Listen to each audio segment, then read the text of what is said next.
MP, the SNP's business spokesman. He didn't do anything illegal, Mr. Hendry, did he? Well, I think you've got to remember that we were told, and we are still being told, that if you have symptoms of COVID-19, and he was tested and found positive of this, that we should be staying home, we should be self-isolating.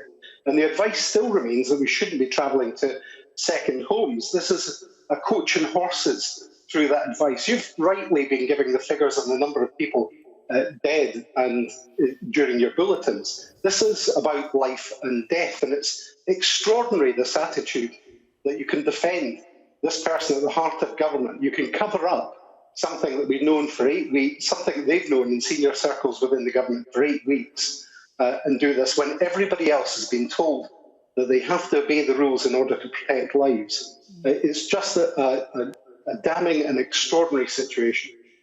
Just to be factually correct, we do know that he did have COVID-19, but we don't know that he knew that he had COVID-19 at this point. His argument is that if both he and his wife were coming down with it, they needed childcare. This was the best place they could go. They could self-isolate up there.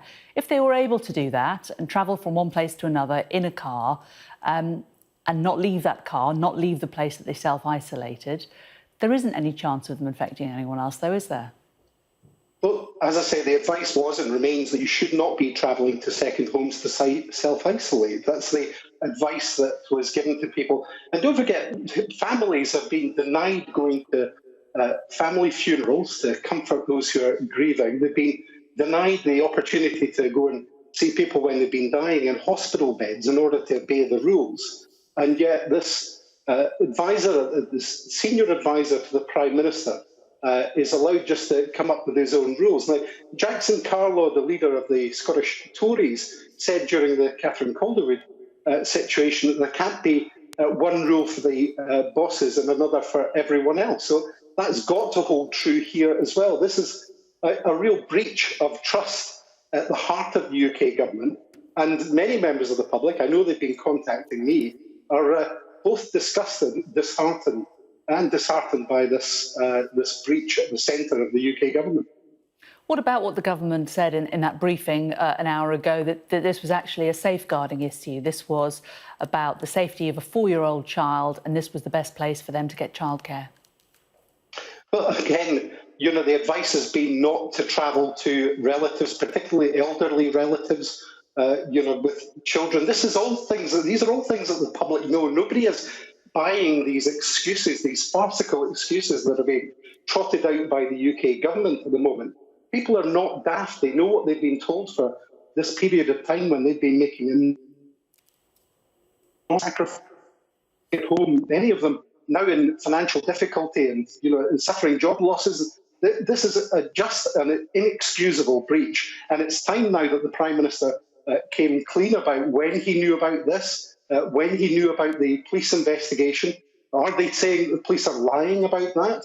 We need to know these answers, and that's why we've called for an inquiry from Sir Mark Sedwill at the Cabinet Office to look into this and to get answers for people.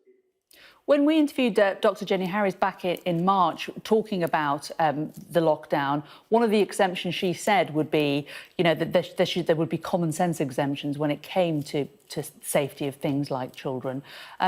She didn't back Mr. Cummings, but equally in that briefing she did say that this would come under the common sense exemption. Do you not see that?